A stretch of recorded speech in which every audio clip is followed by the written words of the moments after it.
So, how many ages do you think have been across this planet? You know what history is, yeah? What the history's current knowledge is, but there is then all of this stuff that's missing for human evolution. So, I believe that there was a lightning age. Mm-hmm.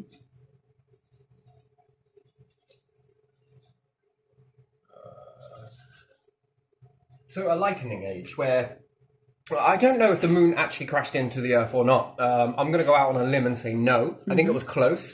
And I think that when it was close, I think a lot of debris, meteorites that smacked into the moon when it was so close to the Earth also knocked chunks into, and anything that clipped the back of the Earth also spilled upon the moon. And I think this is why the moon and the Earth have similar compositions to one another. Yeah. So if I think it was close, very close. Today it will probably be more over here. I think it was so close.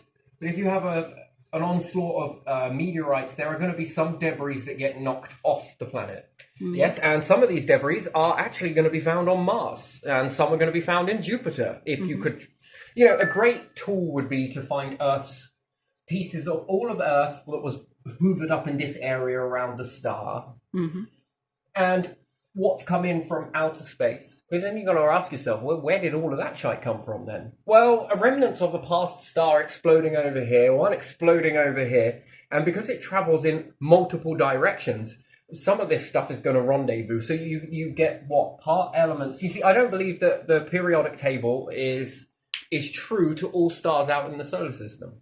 I absolutely disbelieve this whole part of science. And again, it have to be a belief. That if I believe that this star over here, due to spectrometry, if that's what it's called, I can't remember now, where you look at the light through a prism and it breaks in different color formats. Yeah. Well, if you've got one over here that's one type of color and one over here that's another type of color, how do you have the periodic table as equal on both? You can't. No. Because this star is burning something that is different to this star here. And then this argues, I don't want to get up onto I am not a scientist, and I'm happy to be wrong if I am. But I know this upsets an awful lot of people that we've got the periodic table. It's probably great for here. For here. Yeah. But I don't think that's it. I think the periodic table is massive. And why? Well, the stars in the universe are not all compositionally the same, nor planets. None of them. And therefore, there is stuff here, elements here that we just don't know about. We've never, ever come into contact with it before. And if this was true, then why do we find different materials on meteorites that Earth we've never seen before? Therefore, the periodic table, to my understanding, if it's a be-all and end-all of everything, is then incorrect. It's correct for the sun. There's what we call our star. Yeah. But this star over here is burning it's going to have a different periodic table altogether. And as a result of that, it's going to have different science from this, because it is going, if you've got, let's say, if we find a different element over here, for example, that we don't have over here, and then we find it in liquid format on a planet, what's it going to do? How is that going to make weather on here? Now we've got another different part of science, that now we've got weather that is coming off of here. Yeah. So this is going to interact with weather. What about life? It's also going to affect life if there is life there. It's going to, what is this element going to do to life? Question mark. Again, we know what this element does here on Earth. Yes? Yeah. We know what certain elements do. If you have too much carbon, what happens, right? If you have too much oxygen, what happens? If you have too much hydrogen and nothing else, what happens? Well, we know what happens in that. But what happens if you have this element here that you've never ever experienced before, and it's found in liquid format, it's also found in solid format? What does it do? If you've got a different gas, what's it going to do? How is that going to respond differently to how all of these elements here? This is the part of the pyramid that helps you understand something, that this is one step here, and the way that everything reacts. So here is one step, the way it all reacts is another. Here on Earth, you've got all of your elements, and then how it all reacts. And then with another one, how it reacts, elements, how they react. So the elements and the response. elements and response, so on and so on, all the way up the path. So this one goes to here, this one goes to here. And that knowledge then of life, if you've got life here, is going to tell a different story to the life over here. Therefore, knowledge that is exchanged between one another. They had to learn the hard road. These ones had to learn the easy way, the hard way. Both had to learn the hard way, but when you go to teach the other one, you're not going to teach them all the mistakes.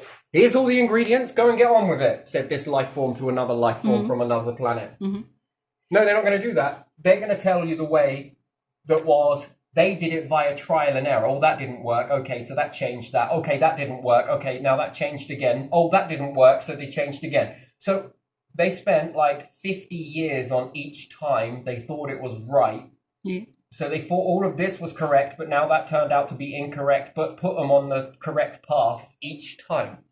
They're not going to teach you any of this here. And they're probably not going to teach you this or this. They're going to teach you what they know as current. And as they know that that is current, you miss out all those years of hard grind, the getting it wrong, the disappointments, the believing in something that wasn't true to begin with, because they all believed in this bit here was gospel, and then, oh, something come and changed. Oh, and they changed and changed. And the same on this life forms here are going to learn something in a very similar way, and they're going to teach the opposite side something. Mm-hmm. Now, two of these different sides are going to have some information, and when they begin to teach each other, it's not going to merge together. What it's going to do is it's going to then make the Holy Trinity, if you like. Mm-hmm. So one life form's knowledge and another life form's knowledge is going to make a new type of knowledge. And what's more, they're going to continue on learning this knowledge. And these ones are going to continue on learning this knowledge. And then you're going to have a new group learning this new knowledge. Now, if this all changes much like this one does, well, we thought this was right to begin with. Oh, now that's wrong. Okay, let's get on the right. Everything is adjusting you to the course that you need to be correct with, yes? Mm-hmm. So, like I said, Holy Trinity. But it doesn't stop there. Because then, if you find another life form, that's even more knowledge. And then when you combine that with this, it then creates this new knowledge. And then this new knowledge combined with this knowledge combined. Do you see how this starts spanning out like stars? Mm-hmm. Knowledge here, creates new knowledge here. Okay, then some other knowledge comes from here, which then gets combined to here, which then creates knowledge. Then this one creates a different type of knowledge. And now a different type of knowledge. But then when you start to combine all of these knowledges together, it just keeps on going and going and going until this knowledge tree begins. And you know what is amazing with this? It's so quick to learn this when you've got more. Why? Because they've covered more ground. You don't even need to go to this star system to understand that. They'll teach you it. And then if you joined together, let's say that you were all one life form, yes? Mm-hmm. And you had one ship. So this life form created a ship over here, right? And this life form created a ship over here. Yeah. They then met together, and with their combined knowledge, teaching one another, it was all friendly. No, none of this, let's blow each other up and go to war. That's just what a waste of knowledge. What a waste of life. What a waste. No, that doesn't happen in the universe. I think that is all a part of sci-fi, and it's done its job to keep everybody in this fear state. I don't agree with that, because you shoot yourself in your own foot doing this. Mm-hmm. Let's say they get together and they make a ship and combine and become a ship of their own together. I mean, the amount of stuff that is combined in this is unbelievable. So, health, language, body language is very important. And that's the tip of the iceberg, right? Gases. Mm-hmm. Let's say star composition. Mm-hmm. And now, the Holy Grail, I think, is, can this life form over here conceive with this life form over here? And if so, what are the pros? What are the cons? You're going to have some that will stick to their own kind. Yeah. And you're going to have these on here, and some of them are going to stick to their own kind. And that's got to be okay. That's going to be okay and loved and cherished. And then you're going to have some that are going to want to join together. And that is also got to be loved and cherished. Now, if they join together, they make a third life form, yes? A new life form that would have never, this would have been a mystery. Now it's feasible, new life form. What happens if you then join this life form back to this life form? Do you then cross over and then create another life form from this crossing? So you cross from one and cross back over to another. Does it unpick it? If evolution only moves forwards, I'm very curious for this. And then does this life form combine back to this life form after X amount of time being this life form that whether in the first generation? What happens? Is it good for health? Is it good for life? Is it good for... And, this gets really interesting for me. And then if these life forms then were to connect again, create another life form, which then connect to this life form, does that then make another life form?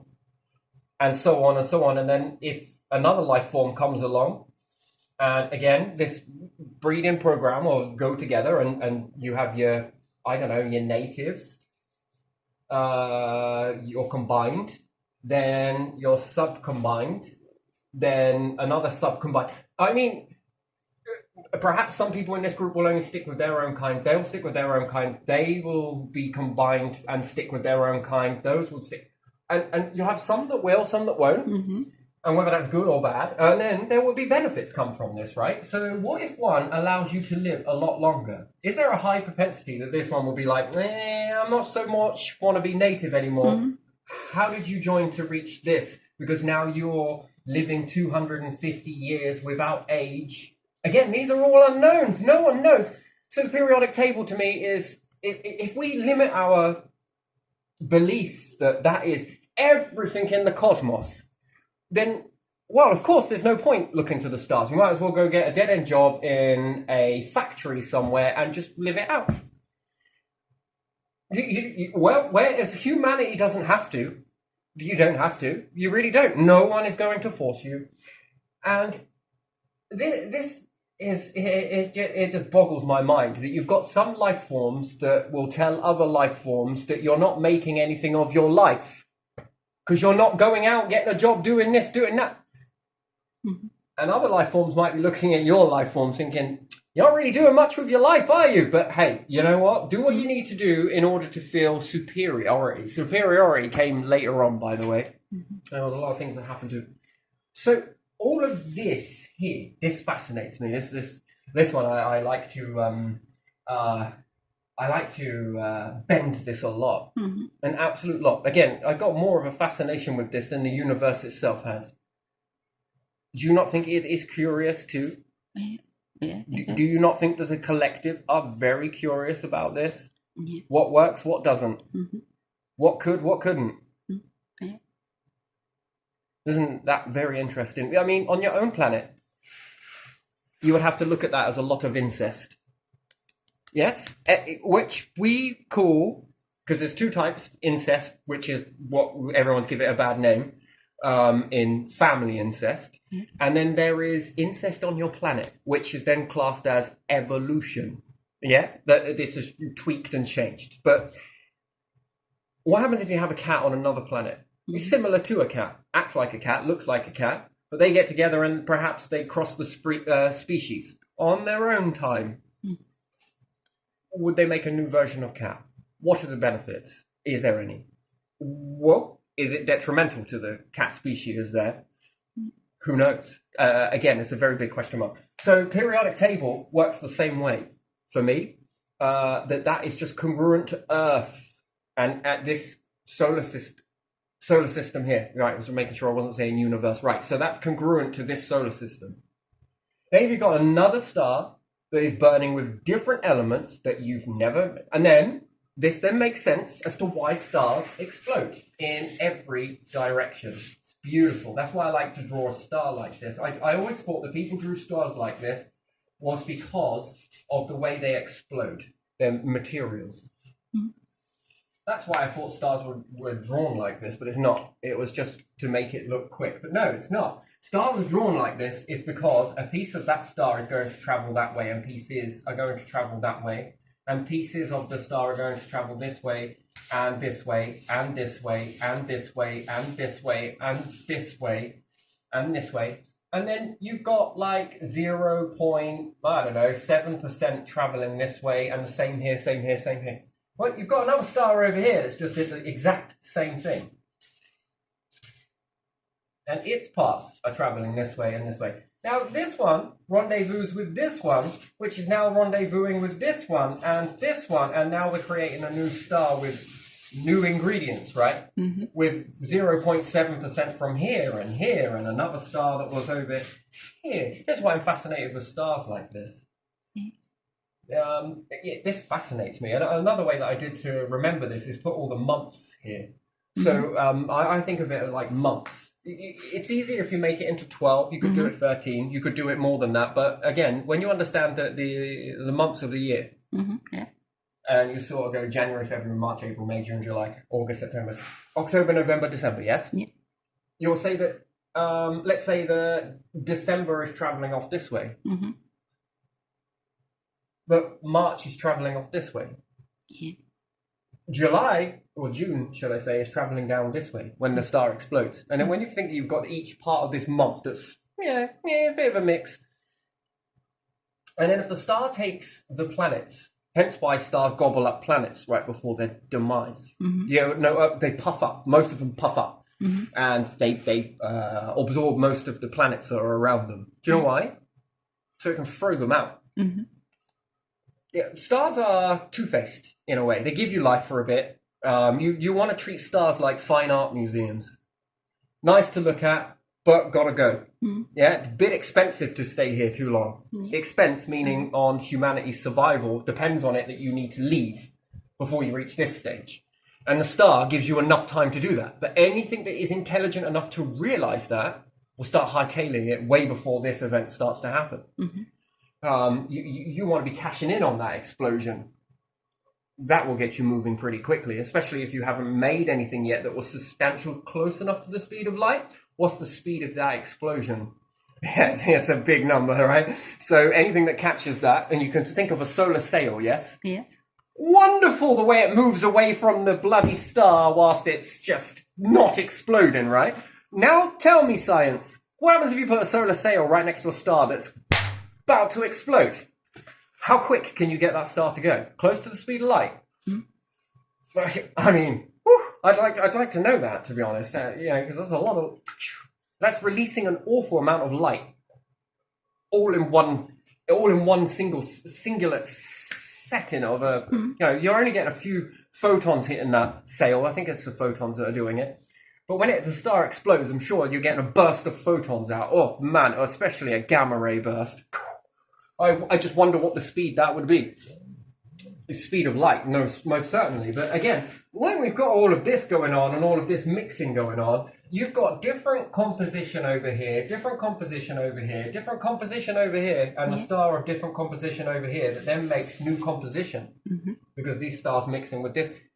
And then the universe itself. Well, I can play around with these elements over here. Well, I can play around with this cooking over here. This star's slightly bigger to that star. This one's a little bit smaller. These ones don't get as hot. This one is burning hotter than this star over here. So if that's burning hotter, what's it doing to those elements? Then how is it cooking those elements? And then what's the gravitational influences of its planets pushing and pulling and squeezing on that star? Well, there's some more factoring in. Everyone looks at the ingredients as a star and a solar system, but you're not factoring in the gravitational influences on these planets, tugging one another. Neutrino stars. I believe that they've got the biggest magnetic field in the universe because they have more planets than any other star around them. And just like we see with Io on Jupiter, it's like 3 billion amps or something like that. Discharging, the moon is discharging that much electricity onto Jupiter. Wow. What does that do to those gases? Well, we know what it does to the gases. Hence why I was saying the lightning age on here, which was the first age where the moon was so close to the Earth. All of that lightning hitting the planet, right? So when we look at Jupiter and we look at Io and we see that it's discharging like 3 million amps. You can see it on the dark side, I believe. I think it was Voyager, coined Voyager for that discovery. That amazing discovery, to be honest. I think it gets overlooked. That discovery is so fundamentally important. But it's not that it's overlooked. It just comes for another scientist to come out and be like, "Oh, I'm going to claim that." That's what science is, really. I think learning, and always be willing to be wrong. I think that's what science is. That we should never lose that fundamental principle of science that if it's wrong, it's strong to admit that you're wrong. I think that's strong. That's what science fundamental rule should be. If it's wrong, we should admit it. That's strength. Strength in admitting that you were wrong. That is courage. That is the reverse of cowardice, let's say. So lets you look for something else in it. Yeah, it stops you stagnating, and science needs to move. If we've carried on taking, I don't know, there were some things that were apparently really good in the past, weren't there? Some of those Victorian medicines and stuff, right? Some of the stuff they had in there, lead and different things. Because it was well believed that it was helpful, and maybe it was cyanide and different stuff like that. So again, perhaps it was seen as good back then. I don't know, whatever the thinking was back then. So, but to admit that was wrong, as soon as you find out, I think it's pretty quick to be on that. I think that's what strength is, and that's probably why I like science. If you lose that, you lose me. I think that's how it's going to be. So. There we are. So the lightning age. On Earth, we have a moon. I don't think it actually crashed into the Earth. I think it was very close, and it sort of had a strange orbit. And I think the rest of the planets played a part in this as well. I think it was a rogue planet that got way too close to Earth, and it was captured. And like all things that are captured, slowly but surely they begin to move away from the body that they were captured from. Very slowly but surely. When I look at stars, not all of them, I've never seen a star in my lifetime, and I've never heard it from my grandfathers all the way back from my generation that I can ever look up in history of humans looking at the sky that they've ever seen two stars collide together. Ever. In the whole of human history. And with that many binary stars out there, that goes to show me, in my mind, and my understanding of it, that they don't crash. It's very rare. So, with the same principle with the Earth and the Moon, I don't think it hit. I think that it tried to balance itself before that. Not saying that they don't. Is it Miranda, one of the moons on Uranus, that is hodgepodge? Yeah. Well, that probably got hit by a pretty big chunk of meteorite, and let's say a meteorite to Jupiter or a gas giant that's got a bigger gravitational pull, that when it wants that element to crash into it, let's say, if it misses, what Jupiter considers, let's say, as a meteorite, Earth considers as a freaking moon. Right? So, when something crashes into Jupiter and it wants something and its gravitational pull is on it, but let's just say it just wobbles just the wrong sort of way and smacks into one of its moons. So you've got a moon orbiting around your planet. And it just happened to be in the way of this meteorite as it's coming in. You're going to see Miranda as that could happen to us one day. But I don't think so. I think it's a very delicate balance, especially when we've got north and south. And most of the elements out there, the abundant one is iron. Iron is, you can interfere with iron with magnetism. And then depending on whether that piece of iron, what magnetized charge it has from the star that it exploded from, did it come from the southern or the northern hemisphere? Because stars have north and south. So I believe that if that star exploded down from the south and it's going to be charged up with southerly magnetism, and it's going to obtain this in the iron, and if it's coming towards Earth and Earth has a live and kicking, magnetic field, is it a chance that if this southern piece of meteorite is coming into Earth, if the planet turned on its arse, facing it with the south, is it going to repel that?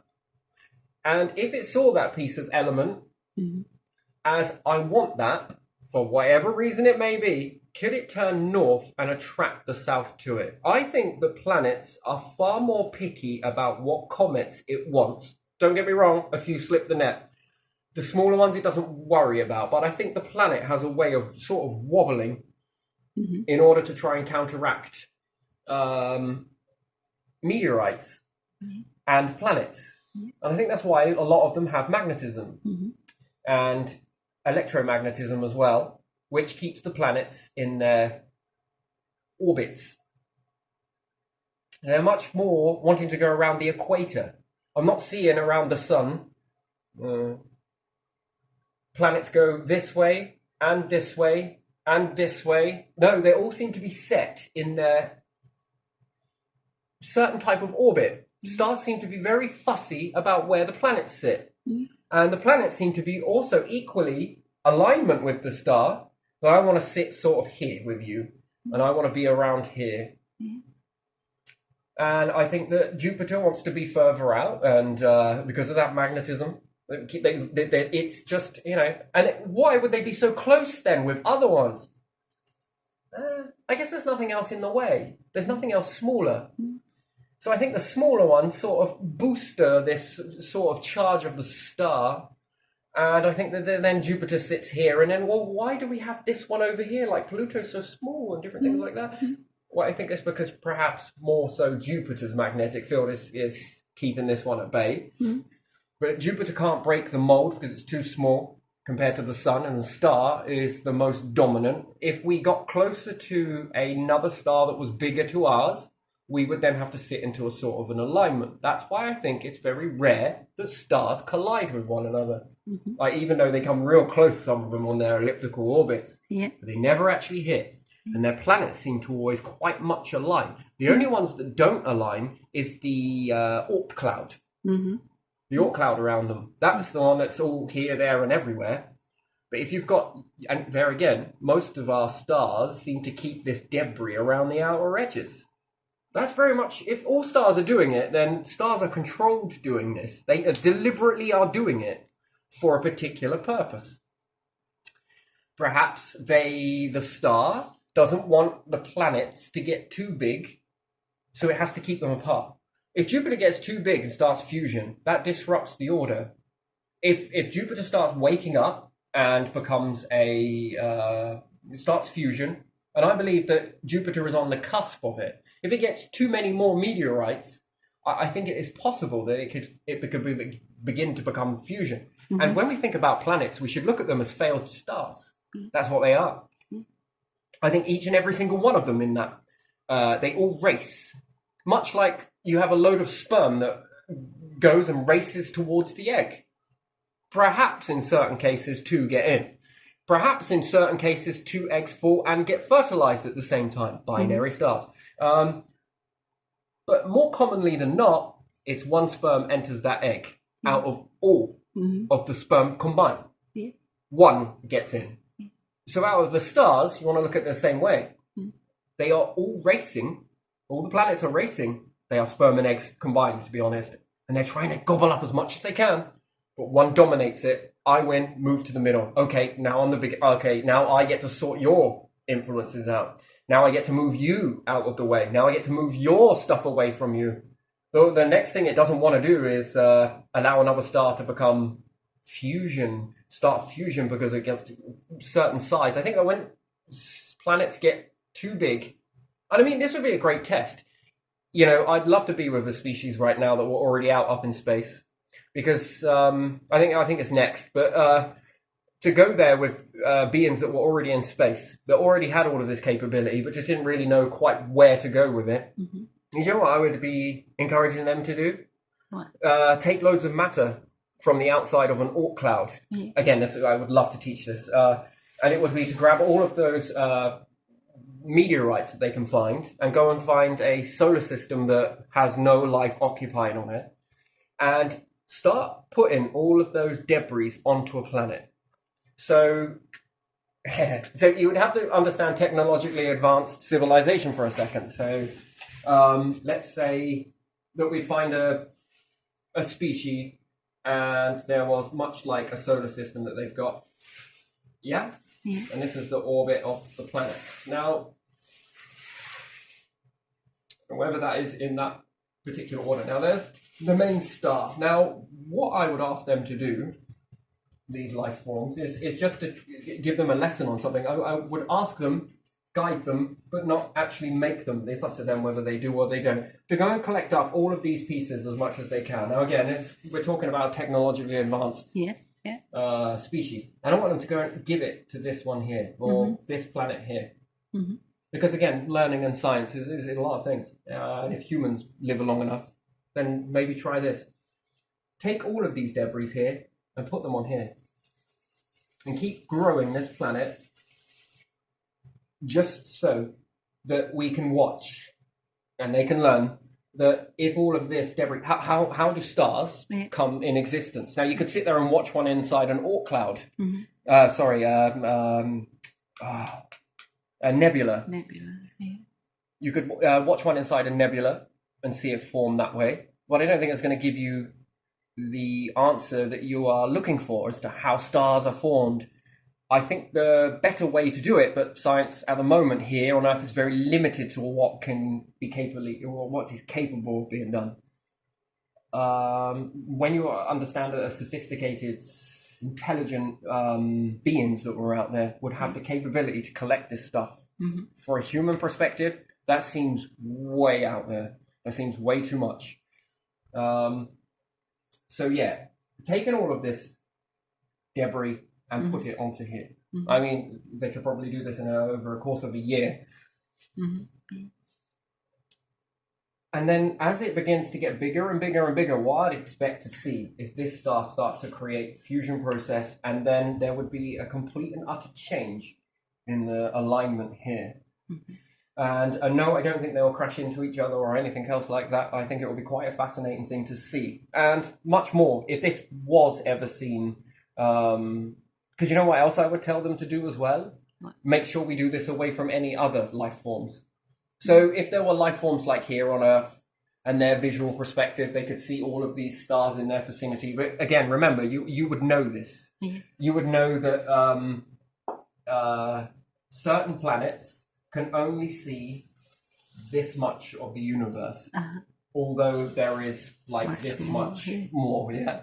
So if there was a hotspot of life pocketed in this area and in this area and in this area, but there wasn't anything here, this is where I would guide them to do it, so that it was out of the view of any of these. Unless you really wanted to get these ones inspired enough to see something in their sky that was abnormal. Mm-hmm. The reason why it would have to be done in a particular patch of sky that wasn't occupied by life is because you would start a whole fascinating fantasy story off. Yeah. That they saw this one star in the sky, and then over a course of a year, it turned into two stars. Uh-huh. Yeah. Right? Yeah. Out of all the others, it's so obvious, right? To any, you don't even need to be incredibly intelligent to even be able to see that and think, fucking hell. Then what that would do to these individuals, well, it remains a bit of a question mark. If they weren't ready for that, and they've been teaching their population about invasion and all sorts of stuff, or demons coming down, or vicious entities that live in the universe that want to devour humans and stuff, you can see where it would start a fear response that would probably make them go underground. Yeah, or fear, be very, very fearful, and then perhaps might not want to adventure out because of that fear. That, on top of, might not come back, this might not work type of, everyone thinks of. And then depending on where they're at in their understanding level, or evolution, if you like. But again, to keep building up a planet and keep building it up, one thing will happen before it turns into a star is its order will shift. That's one thing. The order of the alignment would shift. That's one thing. And then it will begin to start fusion. And then you have quite a proud moment for the vessels that would do it. You then have an artificial star. Technically, not really, but it is, but it's not. It's been genetically, no, it hasn't been genetically. It's been artificially created, which would have great significance. And then you would be able to teach them that now we're going to collect that star. And we're going to take that star. Now you understand that. Now you understand alignment. Now you understand magnetism. Another one would be a great one was people say that if you travel really fast, that you might crash into something. I have a lot of stars orbiting around as you were traveling. Personally, it would be more like black holes, to be honest, to be able to devour anything, or atomic computers that were capable of using magnetism, flipping magnetism very quickly. You see, atomic computers, for me, is about atoms, and they're quicker than the speed of light, is the way I see it. So, as much as I respect Einstein, there is nothing faster than the speed of light, but in his own theory, I think that he didn't have enough time. If you gave Einstein enough time, he would have worked out a lot more. Yeah. So time is everything. And he was given enough time. So was Tesla. A lot of these individuals were given an awful amount of time compared to the average human. They were given enough time, but it just was not enough. So an extra 250 years, but from a human perspective, that seems like a pipe dream. But I can assure you it's possible. It's actually even more beyond that. Numbers that go into thousands, and your mind boggles at that, right? Right, you need to go clean out your bomb. Perhaps I do, but I like the taste. No, I'm just kidding. So, but to live thousands of years is, again, compared to something that could live 1,000 years and were born into 1,000 years, did you know 1,000 years still seems too short? If you knew no different and you were born and I said to you, you're going to live for 1,000 years and then you'll die, you would still say that didn't seem very long. After, but during, you wouldn't think it was a lot. Much like you would say to someone here that you could potentially live up to 100 years. Again, not enough. I think the significant thing I need to state when I say that beings live 1,000 years is the worst effects happen towards the end, is perhaps the more so you could live 1,000 years, but 250 of those would perhaps not be at your very best. And then if you were to combine illness throughout that, which is a lot less than what humans have to go through, but again, if you had to incorporate all of that, it's about 250 years where it's occupied by doing that. And then if you want to use toilet breaks, eating, and different things like that, just again, the number's more like 500. So again, at your prime, it's not a lot, but you think it is. But you think it is because you only know that.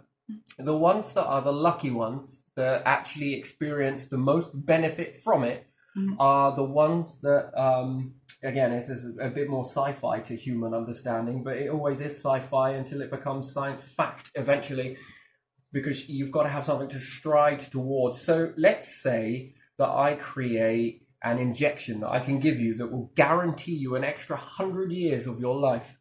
Onto your life. So if you were going to make it average, let's say around 80 years, let's say, that I were to give you an injection that would shave off all diseases that were known at the end of your life existency around 80, perhaps 70, 80, with different, winding down of life, if you want to call it that. But if I could give you an injection, and I created an injection that was given to you, and it would give you an extra 100 years without those disabling or anything else, and you were to accept that, you would then feel the benefit of those extra years, knowing that everyone else that came before you would roughly make it around 60 to 80, maybe 100, but you were going to go on, providing that you didn't get hit by a car, run over by a bus, fall out of an aeroplane, erupted near a volcano. So as long as none of these things happen, there's one thing about eternal life. It has to be given in a way that is responsible. there ain't no good being a human, understanding and having eternal life, but being in 1,000 different pieces for eternity. Everyone thinks that eternal life is something that is great. It really is not. It is a work in science. Eternal life, yes, is a double-edged sword. It really is, because yes, although you may not be able to die, nothing in that eternal life was stated to you how you would live or how you could possibly live for eternity. So play that in mind. So if you understood it, you got in between two planets as they rammed together, and you had eternal capability.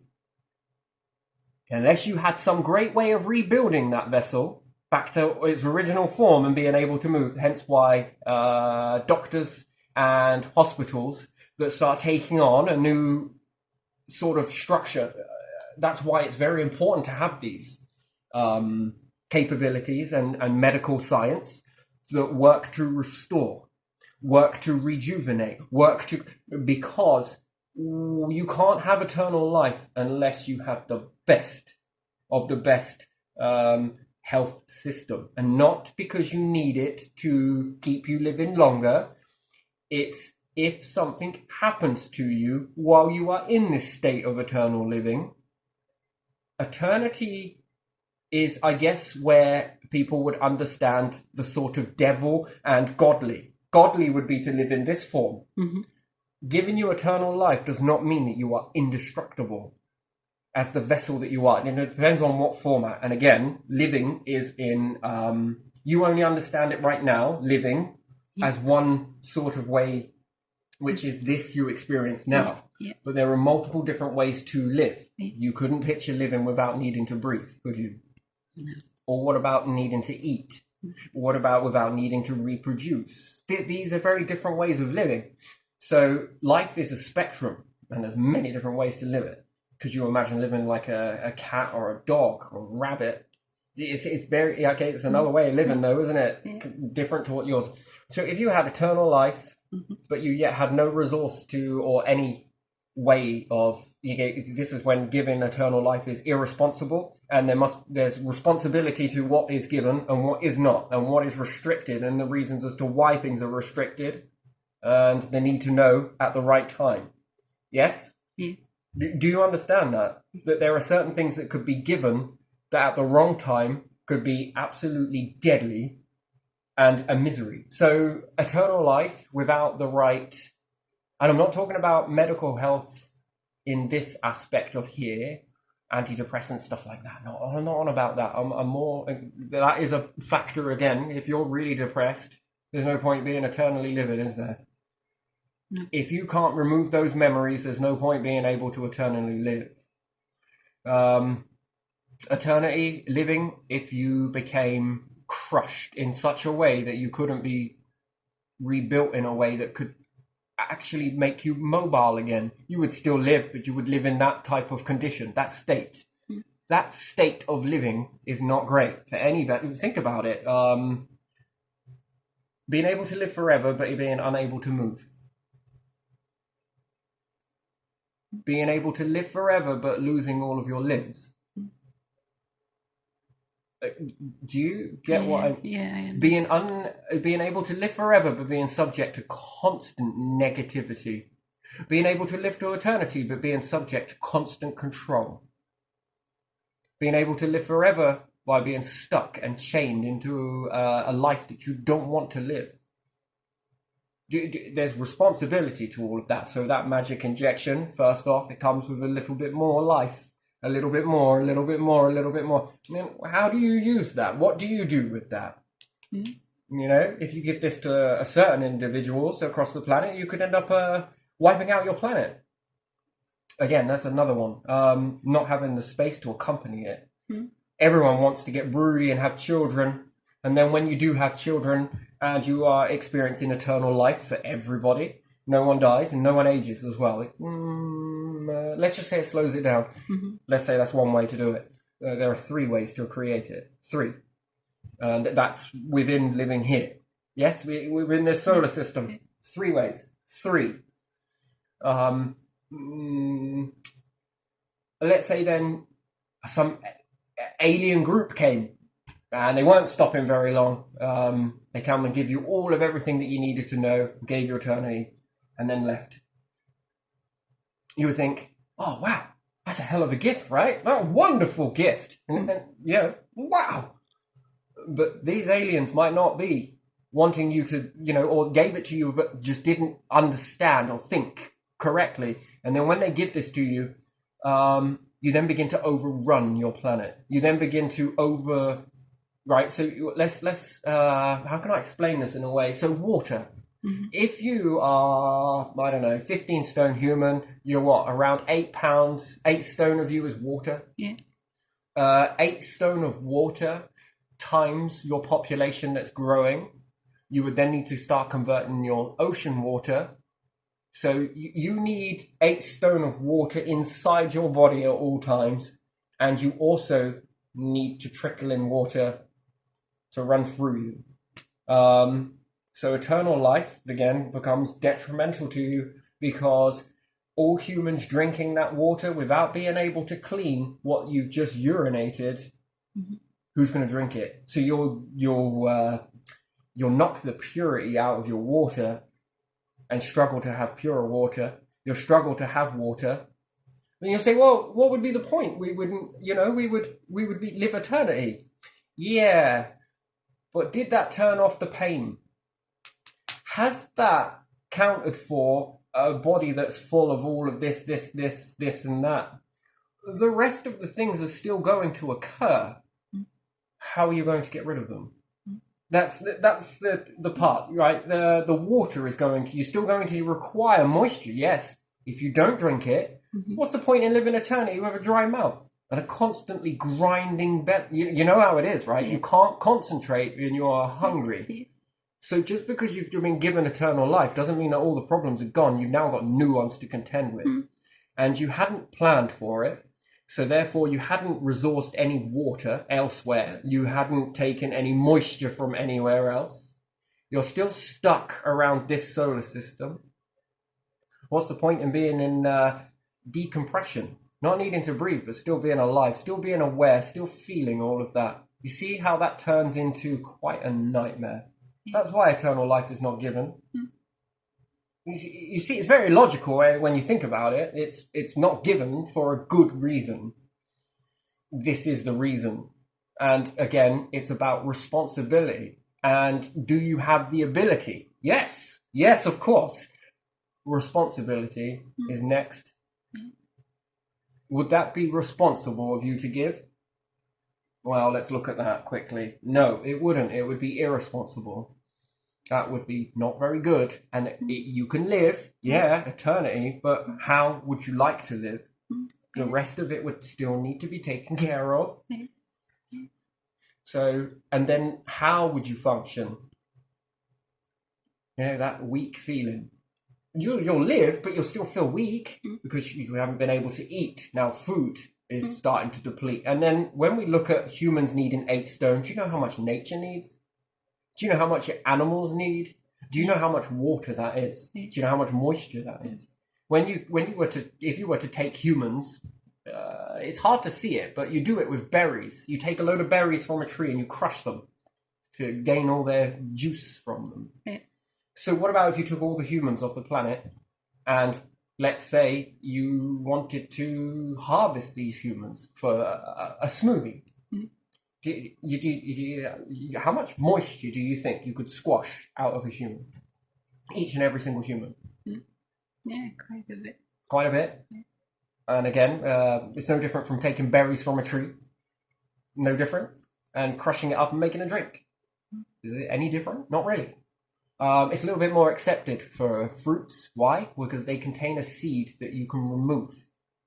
Humans don't. Animals don't. Do you see that there's a big difference here? Nature is quite capable of being eaten via removing the part that allows it to continue. Nuts is a little bit different. That's kind of different. Nuts is a bit... you're eating a tree egg, straight up and straight in. Yeah, but those trees have many usually, so Yeah, that counts on that. But it has you many, won't get but many all of that them. could be growing Yeah. to support an expanding, but grow too many, grow too much nature, and you lose. Again, you have to compensate for the moisture. So balance.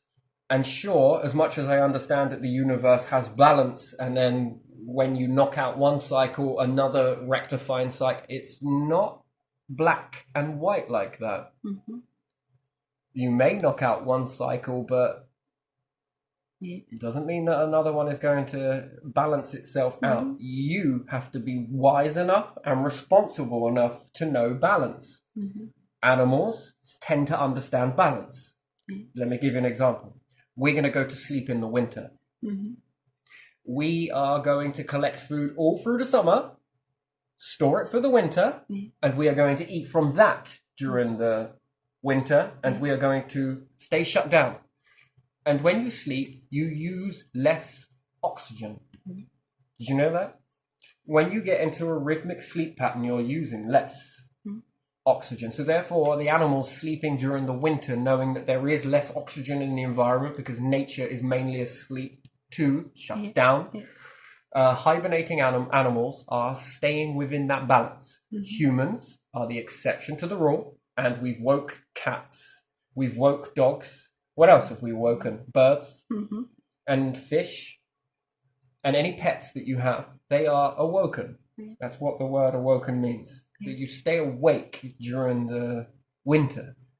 And therefore, when you stay awake and expect the same amount of movement and the driving and the burning and the this and the that, you are depleting your planet's worth of your vital resources. Again, it's no different from eternal life, really. Technically, it's one step toward it if you think about it, because you are awake longer. Yet, if humans wanted to restore this balance, all they need to do is make things that are underground, such as a farm, underground, that could vent oxygen during the winter. And then you could awake much more of your animals and you wouldn't be facing extinction. There is a hell of a price to pay. There's a fine balance between sleeping too long, hibernating, and being awake too long. But if you can get both of them right, because think about it, if you're sleeping quite a lot, the only reason why humans have exploded so much, and next in line is cats, next in line is dogs, and you'll say, oh, that's because we did it, we're breeding them. No, you are not breeding them. They breed themselves, if you think about it. It's because you awoken them. They're now breeding in the winter, whereas usually they'd be hibernating. They wouldn't be breeding. They'd be just knuckled down and just sort of, in torpor. It's hibernation for a reason. So they don't overpopulate. Now that they're awoken, man, they're like rabbits. Again, because it all explodes in the life then, and then when you have to compensate that is X amount of oxygen now, that is X amount of water, that's more oxygen being used because you're breathing as well. Then there's warmth that needs to be required from that. Then there is humans never rest down. So if they don't rest down, then there's still deforestation happening. There's still need to build. There's still need for this. There's still need for that. There's still need for food. And then you start to run out slowly but surely, and then things start to go extinct because they're sleeping, you're not. You're devouring. They are not resting. And the only way to compensate this is have above ground farms that grow during the summer months and keep into the natural ebb and flow of life.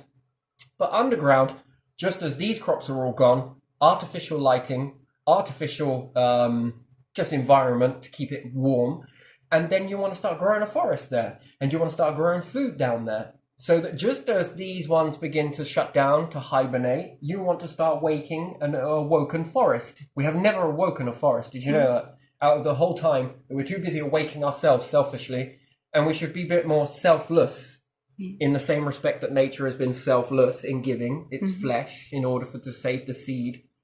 If we became selfless species, we would advance much more quicker, and we wouldn't worry about these situations that seem to keep coming about. You could burn all through the year. You could do this. You have enough wood. You'd have enough houses. You'd have enough nice stuff. You know, you would be able to do it. You wouldn't have enough metal, but you'd have enough energy to go and get the metal. You would have enough energy to be able to put in and get this and do X, Y, Z, yes? And you would have enough nutrition within your population to feel energized enough to go and do those sort of things, which then you could start mining Mars, bringing it all back. You know, it doesn't work when you only have a few that are doing all of this stuff, and it's only reserved for a few. It just doesn't work. And depopulation of like you know, different animals and stuff like that, because you've got to be able to, you know, counteract this. Them before us, you know, and this, that, and the other. Then superiority starts to come in, which again, bit weird. This sort of stuff can have a devastating impact, because when most things get close to extinction, it's usually a downward slope. Now, I have been watching very closely to these rehabilitation programs, but there is a big but. I hear certain zoos and certain different places are reintroducing these things back into the wild and doing this, that, and the other, and all of that stuff. But throughout the whole of history, this has been going on for. And it doesn't take off very well. And usually when things go to hit extinction, it usually does.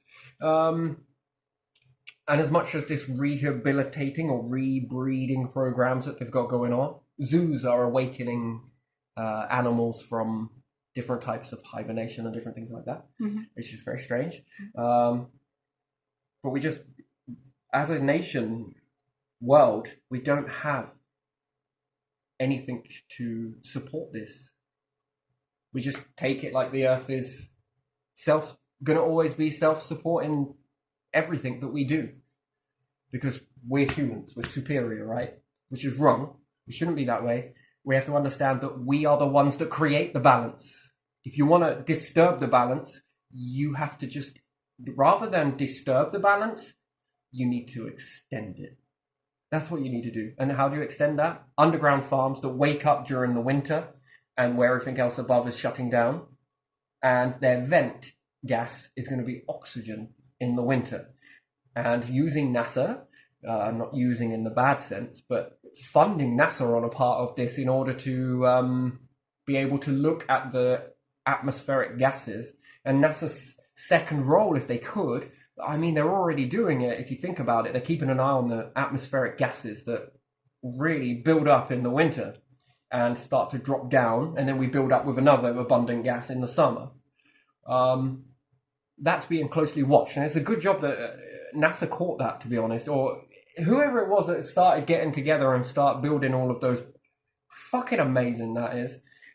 Because if not for that, we wouldn't know an awful lot of stuff, and then therefore I probably won't be able to bring you this video based off that knowledge as to what can be done about that. Do you get it? Everything works in a way that works to go back toward everybody doing their part. So yeah, I think that there's this, the balance needs to be, you know, and then with NASA's help, we can start to see whether we are putting those gases in. Easy. Because this sets you up long term, and I think that NASA should know that too, is that it sets you up for space travel. If you think about it, because you're going to need one biome of nature growing, and then you're going to need to let it shut down. But you don't want it to shut down before you've got another crop not even popped out the seed yet. Because where are you going to get your oxygen from? Yeah, where are you going to share this gas from? So you need this biome to be sort of close to the end while this one is erupting up. And you're going to need another one over there somewhere. You don't need it, but you're going to expand into it because you're going to need to keep building the balances. You always need 4 or 5 biomes. What happens if this one gets a terrible disease? And the ingredients are going to need to be different in each one, because you don't want the risk of shutting this one down because you over-fertilized it, or perhaps there was a bunch of seeds there. You're always going to need to use different seed batches in each of these biomes.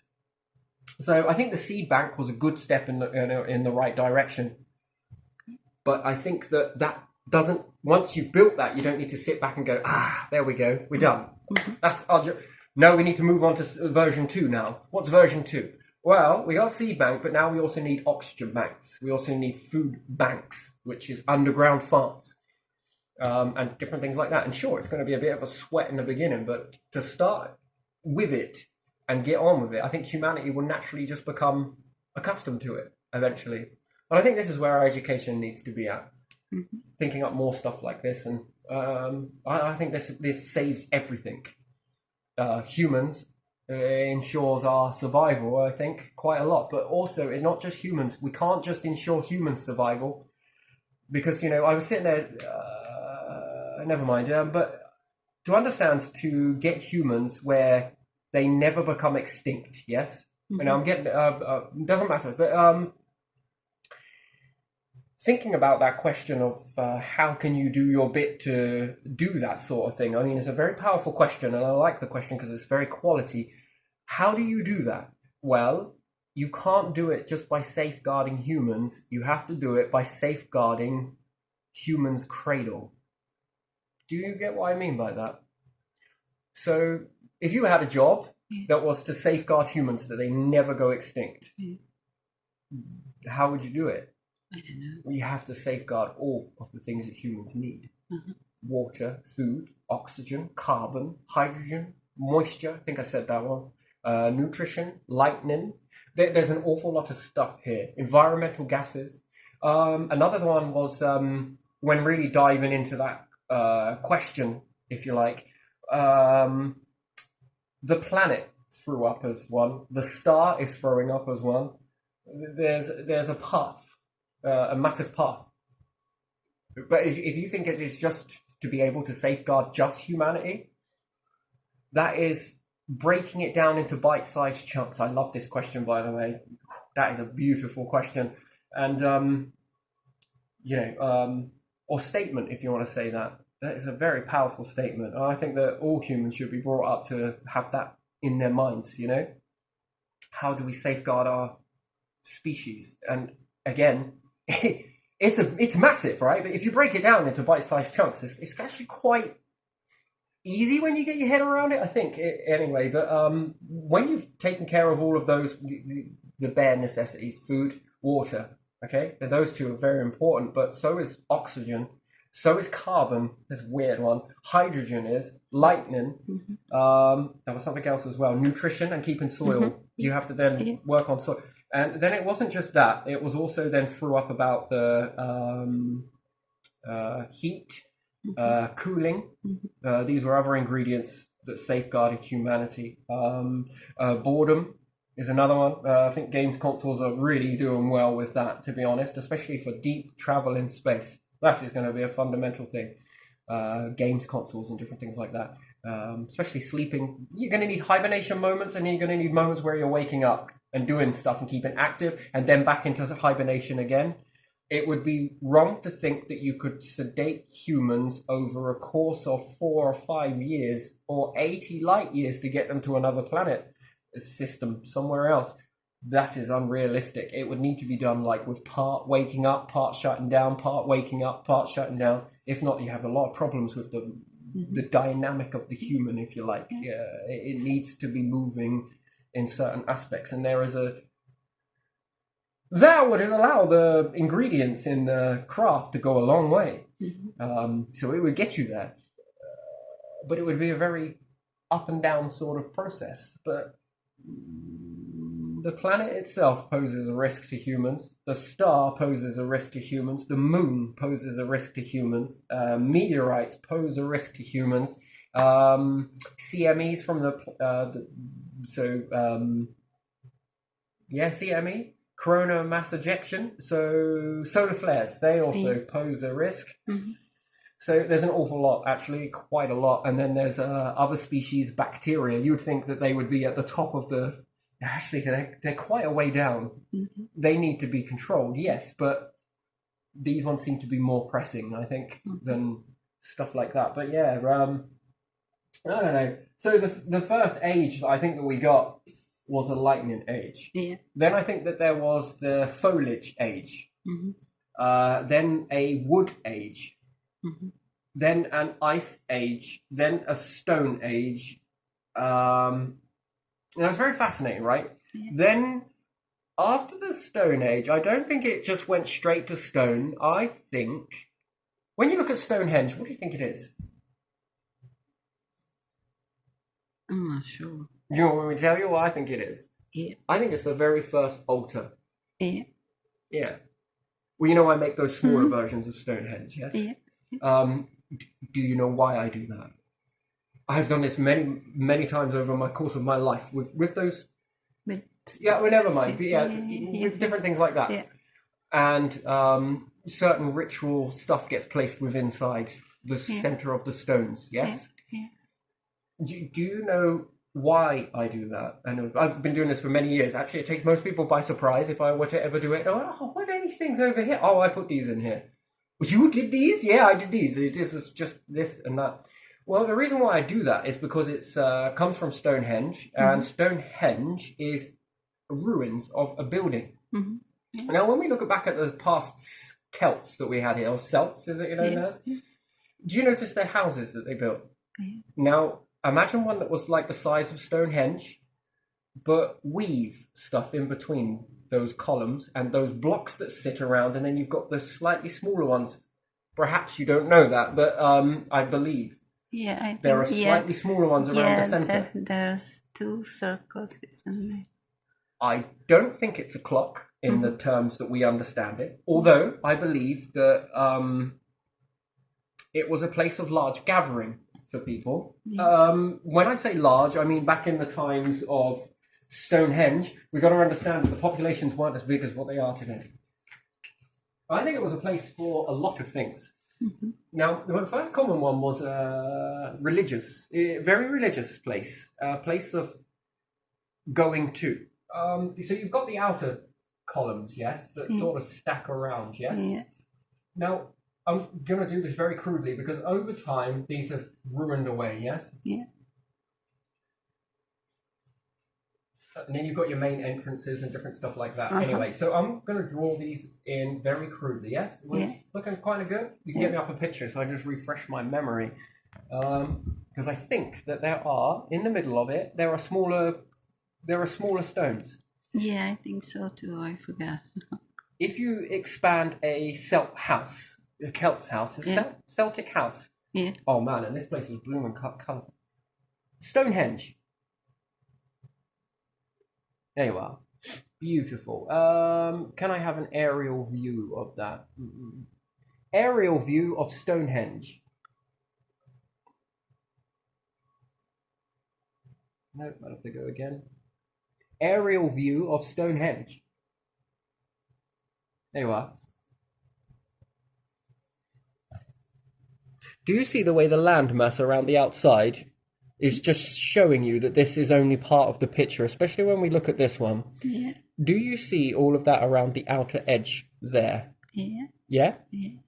Do you see the outer circumference, yes? Yeah. And then you see the inner circumference followed by the inner circumference? Yeah. Let me just show you something here then. So, this is the outer edge that is not with any stones anymore, I think. Now, when we look at that, what do you reckon was in the center of this place? And here, I think it was built in much the same way. This was very clever, by the way. Do you know why they were using stones? No. Because they were the first storage heaters. Yeah. Well, if you were to have a fire in the very center one, what do you think would happen to those stones if you kept the fire going long enough in the center? I think Stonehenge is not a sacred place in that sense. I think it's a sacred place in the sense that it was probably one of Britain's more beginning structures, like a cathedral, and all cathedrals and churches or whatnot perhaps came later on. I think there was a covered roof. I think these were all covered. I think most of it was part stone, and I think they incorporated wood and foliage to it. Yeah. Now, I'm not going to say that perhaps when the sun was more over this way, it was a good time to start farming and probably cause the first settlers to actually settle for a particular reason. Yeah. So farming would have probably been started here, and then over here, perhaps when it would begin to finish, perhaps, because, the solstice. I think this was important, and perhaps I believe Stonehenge, although you wouldn't know it, I think that they had some glass in these parts here. Mm-hmm. Some stained glass, perhaps, over here and over here. And I think that when the sun began to really shine through this window, particular here, it was a signal that it's time for farming. Mm-hmm. Do you ever notice that churches have these things called harvest festivals? Yeah. Where they get together and have a big meal. Yeah. Where do you think that comes from? From the past. From the past. Celebrating. Do you think that the end of successful settlers that farmed would have right in the beginning, and you were going to say to a load of hunter-gatherers, we're going to stop and we're going to grow all of this stuff? Someone would be like, yeah, good luck, mate.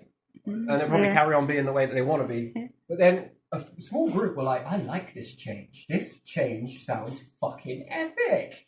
Mm-hmm. And then you've probably got a few families that started coming together, and a few of them were like, yeah, we're going to do this. This sounds like a good idea. All right, let's see if we can give it a go. Mm-hmm. We're going to go out and hunt in the meantime and bring back food. We're going to stay here, this group here, there'll be a lot more than that, are going to stay and build something that we're going to need to stay in to keep the elements off of us. We're going to stay here and collect all of the vegetation that is going to be needed for growing it. Because they would have had an idea, I think, and they would have divided into the first groups. We were going to go and get the food for all of you via using the old hunter-gatherer methods. They would have incorporated, is what they would have done. And I think that these ones would go off and go and get some food. These ones are going to go off and start to build stuff. And the more this structure started to take shape, the more people would join. And then the more people would want to go out and help with the gathering and hunting. Because, you know, they would never have just been able... Farming never come about with them just going, you know what, we're going to go and build a farm today from these berries. It just wouldn't work like that. It would have been, how are you going to do this? There would have been some real wisdom come from this. And I think that would have been the first time that ancient Britons, in the terms of it. And I think this is why it led into the Celts. Yes, the Celts, where they're very family orientated, very Boudica style, very together, very... I think it comes from this. For the first time, they actually all slowed down. Mm-hmm. Secondly is that when they had finished building this and these ones came back with the food, and when these ones came back from the food, they didn't need to do anything because these ones took care of it. These ones took care of it. All they had to do was go out the next day. Mm-hmm. Now they've got time. Yeah. They've now got 6 hours time, whereas before they were living this hunter-gatherer lifestyle where it was constantly moving, constantly going, constantly. They were like the environment, changing with the weather, constantly adapting, never had a chance to really slow down. Even sleeping was a challenge, right? They were constantly going and going and going. They always had to be on the guard, always had to be on this sort of any moment hypervigilant. You know, like cats, right? If you scare them, all of a sudden they're really ready and they're ready to go, right? Yeah. And the first thing that happens when they wake up in their sleep, they're never really in a sleep. They're in a sort of slumbery sort of. You know, sometimes they go deep, but cats in the wild never like that. No. They're always on it. And as soon as they wake up and they're jumped up, they're straight up on the fight. Sometimes they're on the flight, depends on how big whatever is coming for them or whatever it may be. But domesticated cats got a chance to sit down and think. Mm-hmm. They've got a chance just to be really lazy. Yeah. And then and as a result of that laziness, do you know what happens? What? They then tend to clean their fur a lot more than wild cats. Mm-hmm. Yeah. Because they've got time. Yeah. Yeah. They can take care of their claws a little bit more. Mm-hmm. You know, they're much more well rested. Mm-hmm. But compared to a feral cat, not got enough time. You know, cleaning like that is head down and something might get me. Mm. Right? So they're not going to run that risk because they're always in the survival mindset. But cats inside a house, domesticated cats, they're not in survival. They get in survival when they're outside and something chases them, they run in. Safe. Yeah? Same thing would have happened with these. They all got a chance to, whilst these ones brought back the food, these ones have been building, these ones are now going to cook it. For all of them. And then something else would have happened. Familiarity. safety in numbers, then they began to learn that they didn't need to be this singleized, on their own fight for their. They could really start to come together, and there was real great benefits from this. One, you were highly protected. Two, anything tried to get it at you, you were safe because there were so many of you, and the overwhelming sheerness of numbers. I mean, bull ants. Just take bull ants. If you just had one bull ant to contend with, it wouldn't be nothing for you, right? But now you've got a whole colony of bull ants on you, stinging you. That's something else, right? And for something so small, their numbers make up for it, right? Mm-hmm. Are you thinking in the same way now? So I think that this was a building, the first dedicated, domesticated, come-together-y type farming, and with this thinking allowed them to explore with different things, and then also their very much scientific minds came out. Mm-hmm. Sit down and carve things a bit more now you can really slow down and take some time. Children were growing. Now education started coming. It was much more diverse, much more different talents were being learned, and they were all keeping warm. Some would go out and then collect firewood, and then you have your first organization. Order. The order starts. Some are going to go and get firewood. They're on fire duty. Yeah, I would like to do that too. Yeah, go on then. I want to go and learn to do some hunting. Yeah, go on. We'll take you. Mm-hmm. The food was coming back in bundles. The buildings were being built while they were away. So the ones were like, wow, look at how much food you've got. Compliment. Mm-hmm. Well, yeah, but look at that. That is amazing. Thank you.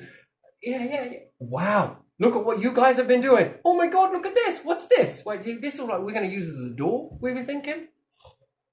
Complimented. Mm-hmm. That would have garnered something, I think. And then I think there would have been a slight religious type of... and I think Stonehenge could only really work if a large number of individuals were working together, much like an ant. A bunch of ants, a colony of ants. And I think then this then grew in Britain, and rather than it being large, they then started to learn. I think they learned backwards. I think they first all came together with this crazy idea, and then backwards from there, they then started building the self huts where they could live separately, much like this, with the same ways. Mm-hmm. With the same ways. And I think this would have looked more like an igloo, but made of stone, wood, and I do believe that they would have either some travelling come through, they would have got some glass. Then they would have started to keep animals. I think that these ones learned in the end, rather than hunting, how about we go and capture the animals? And they would have then been like, okay, go on, tell me more. It could only take a matter of time. Mm-hmm. Rather than us keep going out to hunt all the time, why don't we see if we can capture some of it? Can I take some of this rope that you've got here? They must have had rope or some type of vinage that they could haul this stuff anyway. And one of them put two and two together and thought, could I use this the same way that we're carrying this stuff to tie round? And do you know how I think that they were hunting the deer?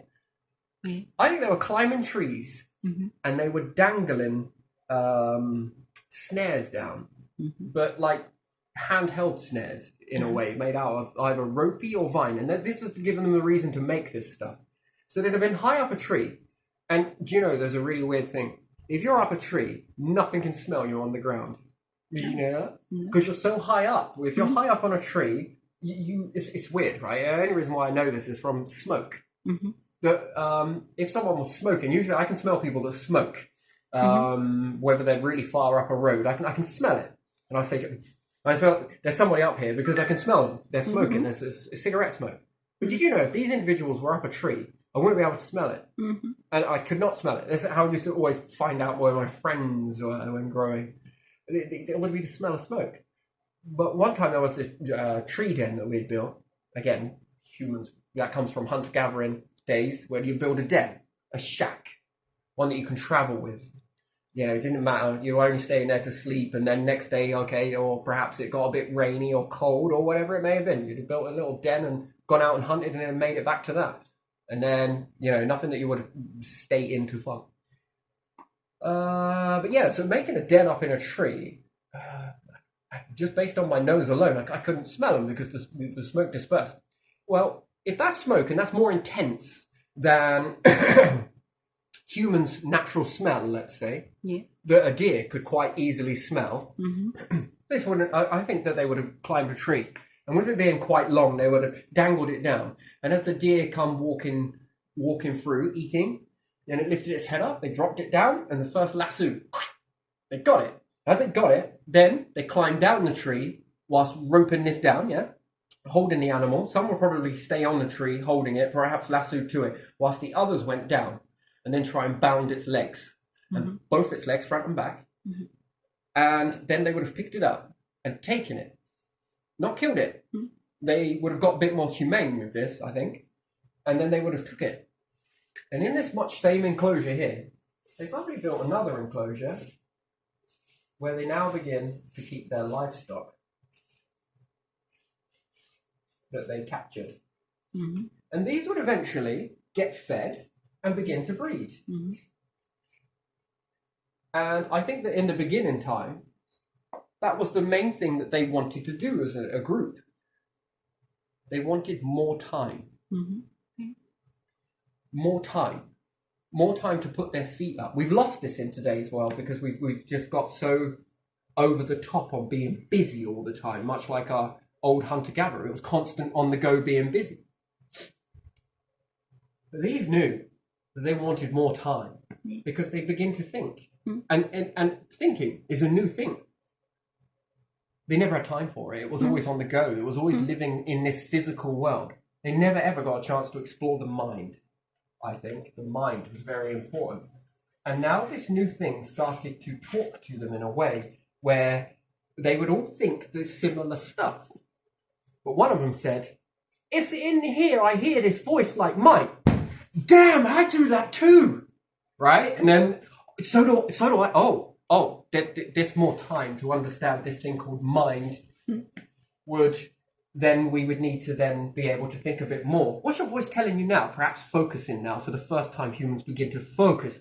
Perhaps not the first time in the world, but the first time, especially here.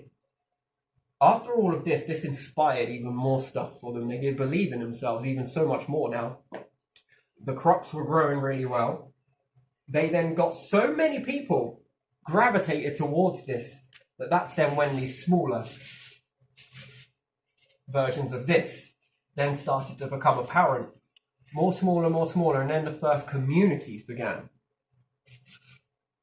It was so much more easier to do it this way. And they probably had stick piles, log piles for burning stuff. Perhaps they found some things that burnt also as well in the ground. What about jewelry and different stuff like that? I mean, perhaps it wasn't jewelry at the time, but they started making stuff. Then they began trading amongst each other with their different skills. Oh, wow, I've never seen anyone do that before. Could you make me one? Yeah, sure. What can you do for me? Perhaps it wasn't done in that way to start with. And then you start getting all of these grow. And then I think that this then became the building that became sentimental. That was the starting point of this knowing mind, farming animals, grabbing rather than killing, collecting wood and having a large amount of it, and you just keep throwing it into the pile. Sure as shit, they weren't burning all the time because, during the summer, so, you could go out and walk in the winter, perhaps, to go and grab your wood, or you could go get it in the summer. Well, you ain't got nothing else to do once you planted your seeds, right? You just wait and see. Perhaps you need to collect water as well. So it would have been very much near a river. I believe there probably was a river nearby. I'm not sure. I've not really studied this too much. I've always had a fascination with this. And that's why I do what I do with those. I think they found some water that was going around. So probably they pulled water from somewhere. Yeah, I would have made a moat. Why? Yeah. It would be easier because they would have started collecting things. Water would have been one they started collecting. Food is another. Wood is another, and then started collecting up. So animals collecting, seeds, berries, all sorts of things that they were edible. They would have collected that. They really amplified their gathering. Stones they were gathering, so they would have dug something out and then also started collecting water. It would only need to be a group that goes and gets 2 pails a day. Go and collect that. If they're moving large amounts of this, water is just as heavy as some of this stone here. So water isn't going to be a problem. Then they would have learned that these animals, especially horse and different things like that, they had a lot more back then, they were great pullers. They could also pull on the load as well. We just can't get this large tub of water out there, blah. They probably, I think that these people were very sophisticated, that they were good at carving, really good at carving. And everyone's like, well, we don't know how they would move water without, You mean to tell me that individuals, and you can try this is an amazing thing. You can take a coconut, right? And you can fill it, as long as it's got liquid in it, and it's always got liquid in it, you can cook things in it, like a stew. It's very small. But now make a fire that was the size of these people were making big fires, probably him, and carve out a tree, hollow out a tree, so that you just leave the bark. You want to soak the bark in water, submerge it in water for a while till it leaches out all of the tannins. They would have done this. As soon as they'd have pulled it out of the river and thrown it onto a fire, filled the inside with water, then started chopping up vegetables and shite and throwing it in there, you are left with a saucepan. And it sounds really weird, but I thought it would burn through. Honestly, I thought it would burn through, but it didn't. It survived, and it managed to cook everything inside that I needed it to cook. Yes, okay, it needed to add a copious amount of water to it, but it was almost like the coconut would sweat. And the more it would get hot, the more moisture it would pull through it. And as a result of this, it began to cook the stuff inside of the coconut shell, and the same with hollowed out wood. So, and that's why there are no records of any saucepans, because once they scooped out what they needed from this trunk or canoe type object, but they put food in it and they cooked with it. And also, there's another thing that look, while I'm on the mood for divulging, which I am, okay, there's this, right? So you understand that they were very good with stone. So if you've got a wooden hollowed out, yes? Yeah. And it's hollowed out, but it's still, you can only access it from the top, yes? Now you place some stone here, you place some stone underneath it here, and you place some stone here. Underneath it is your fire. The fire heats the stone heats into the wood heats into the water that's inside there. You then begin to boil. You don't burn through the wood because the wood is in the stone. They heated stones, didn't they? Right, so the thing is, everyone keeps saying that they can't find any saucepans, only when it comes from the Metal Age. But before that, they didn't use metal in this way. They used it for more precious. It was too precious to even be used as food, right? It was very rare. So you take a hollowed out tree trunk, which they could do very easily. This was no problem. And then you fill it with your vegetables, which they were doing farming. You fill it with everything else, and then you put the water inside it. They were also bathing in this as well, by the way. And then you put some stone this side here. They were also making fire pits. So it rested on a bed of stone. So this one then becomes the stone. All of this here is the stone. This bit here is the wood. I don't know if I need to colour all of this, but for my mind, I got to, because it's just... So this here is all the wood, yes? Yes. Or the hollowed out tree trunk. In there is all the veg and everything else. And then the fire is under it. Already burning. Nice. Burning. Slowly but surely you would begin... And again, how would they do it? Well, they'd rest it up on stone. And around it probably would be a little bit as well. So if you made a slightly thicker stone underneath, yes, you could support this stone slab on top of it. Like this. Yes? Yeah. Now this whole thing is protected in stone, encased in it, Yeah. and you've got room for your fire. Yeah.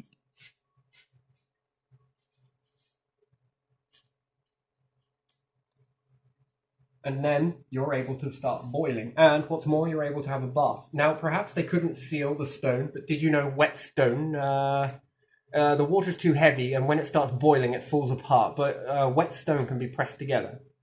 You know that? Actually makes a really good seal when it dries. Water, it makes a absolutely outstanding seal. Again with paper as well, stuff like that, and the whole technique of a piece of card on a cup, turn it upside down, and it doesn't. Yeah. Only certain types of cardboard work for that, by the way. But even still, you make a great seal with water, but you can make an even better one if you let the water dry. Yeah. So take two pieces of Perspex, wet one, press them together, and leave them until that moisture in between the two dry. When it does, they'll stay together in a very weird way, and much to the fact, even if you submerge it in water again, the whole thing sink it still stays together. They're just very good binding or bonding with water, but it is not the water per se. It's when you put water in something, depending on the mineral content that it's got, it's that mineral content that actually joins together. So Egyptian pyramids and stuff. If I knew that I had a large amount of water and I really mixed it up with mineral content and I coated one side of the rock with it and then put another rock beside it, I know that that's going to join together in the best seal that you could ever give it, especially if the stones are really heavy. So water joins things really well. Algae is another one, a great one at joining stuff together. You can, if you're not trying to stick a chair to a wall, you know, if you just want it to slap together and then smoothing these down, when you look at how Stonehenge is built and you look at how smooth some of that is, some isn't, some is, but you've got to account for weathering over the time. I think they kept it as a sacred, it became like the first altar, the church, the inspiration, the memoir, the whole, this inspiration is what then led on to the first settlers, I think, give or take, from Stonehenge. And that's what I think Stonehenge is. I think it's a building. It was one where they all came together in the beginning, but I think they had their fair share of problems. Arguments began to arise, but they didn't want them. And then I think that perhaps they learnt to deal with their arguments in a very peaceful way.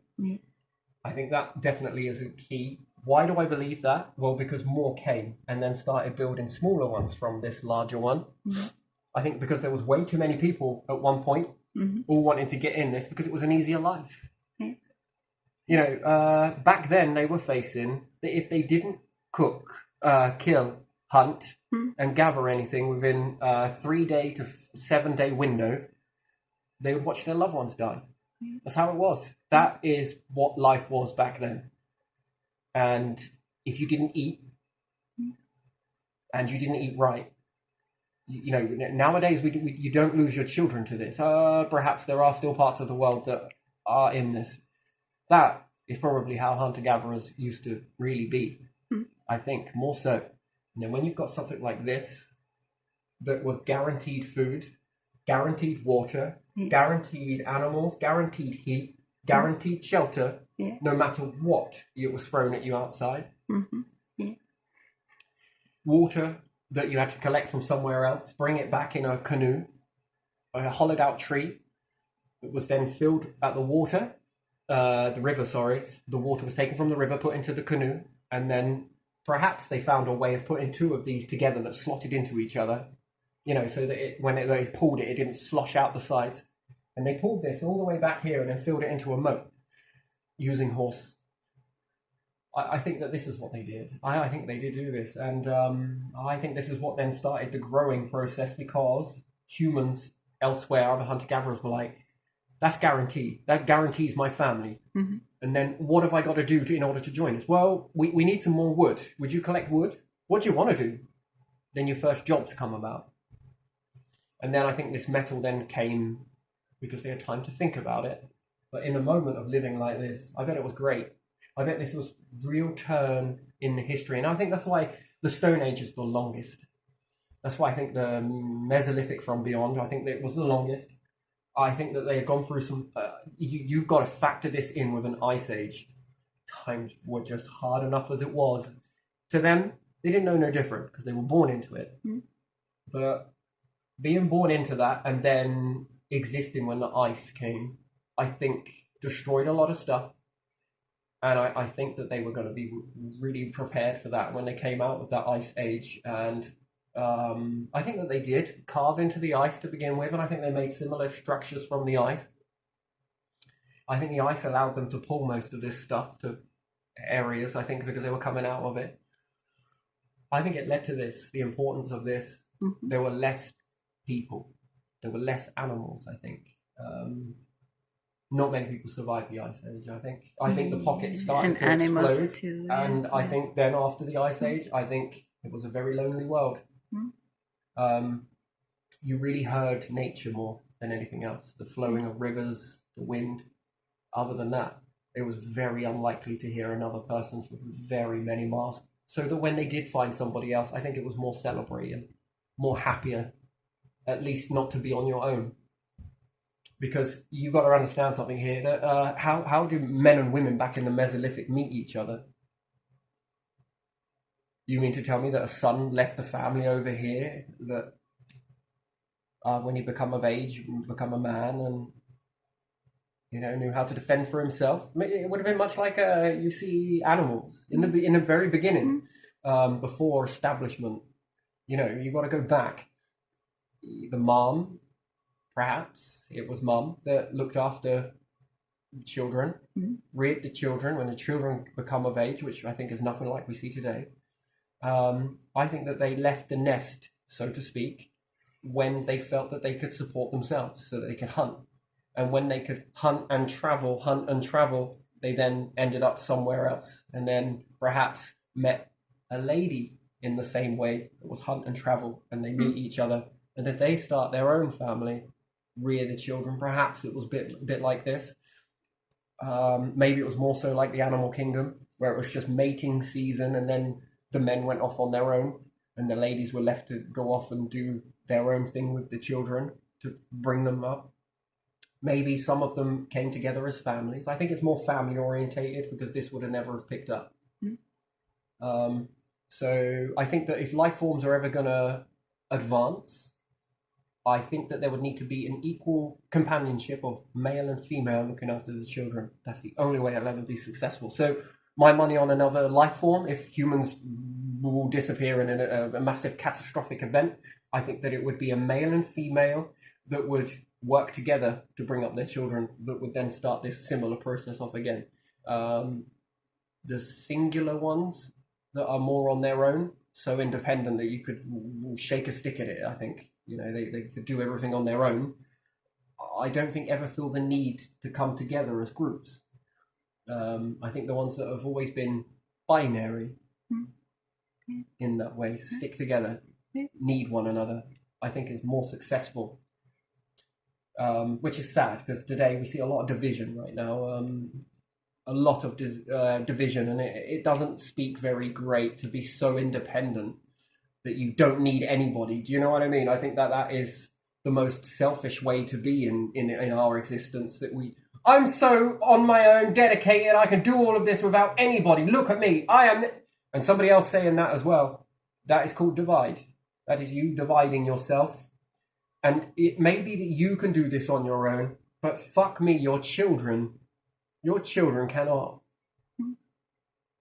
They need to be able to see this relationship working together, and they need both of you, not to be independent of one another in competition, because I'm so independent, I have no flaws, I have no this. Companionship, I think, is what is lacking in the world. Like the two birds together. Yeah, I think that's quite amazing to me. I can't remember the name. The lovebirds, aren't they? When one dies, the other one shortly afterwards usually dies as well, unless you get them a mate. It's many birds, not just birds. But again, companionship. Yes, they're independent in the right time. I think a little bit of independent is good. I think too much is toxic, and I think too much togetherness is toxic. And I think there's a fine balance to be had between it. But independent No, you can't be independent and protect your kids. I'm sorry, it doesn't work like that. When I was looking at the eagle going after those other ones, mum and dad in that nest, both together, saw off that eagle. Crows, weren't they? Or ravens. Yeah, They might have yeah. been ravens. I don't know fully. They were quite a far away. They were either a crow, a jack, or a raven. I don't know which ones they would have been. Take your pick. They were quite a distance away. The eagle was very clear, but it was trying to take the nest of those two blackbirds, very big. So they weren't blackbirds. They were definitely some type of crow or something. And they then started, whilst one was distracting and the eagle was going for that other crow that was distracting, one was coming down and landing on the crow, the eagle, On the eagle, yeah. whilst pecking at it, which then stopped it from going to the other one. And then it flew away. Then the eagle went after that one, whilst trying to swoop down a tree, which I imagine is the nest that they were trying to get to. So it was trying to get an easy meal, I think. I've never seen that before. That's the first time I've ever seen that. But there would have been no independent in that. And that's why I think that crows do so well. And then what's more, there were other crows that started to join in. It was real community then come about. So they then started joining in and outnumbered the eagle. And the eagle left empty-handed on that one. So again, there was a lesson for the eagle and there was a lesson for the crows. And they learned something, both of them learned something. And I think that then the eagle probably learned longer, that's not worth that meal. That's a lot of aggro. That uses a lot of energy. Well, I'm going to go for something else. It's a bit more easier. So what does it then go for instead? Well, I think this is why owls do it too. I'm going to go for a single mouse. You see, prey is always easier when it is on its own. Yeah. You become a target. And this is the same with anyone with that type of mindset that they're going to want to come after you and your prey. If you are on your own and you are in this single mindset and you are so independent and you are so great, I think this leads you down a very, very slippery slope. Whereas yet, if you had a companion with you, would that statistic have happened? Probably not. Probably not. Who knows? But again, when looking at the crow, when I build back from this, and hence Petra, that's exactly why I build these. Little things and good things seem to happen when I do build these. So things start to. Now, whether it's I put that emphasis in that, all I can do is tell you to look back at those situations. And every time you've been around the vicinity whilst I've done this, one time I didn't tell you why I was doing it, and then this time I did it, and then when the same thing happened as the last time, I then told you as to why I'd done it. Now, if I'd have told you why I was doing it, you would say it was just coincidence. There's no way this removes the element of coincidence. How would I have known? Twice. Actually, I've done this more than twice. A little one. There seems to be something.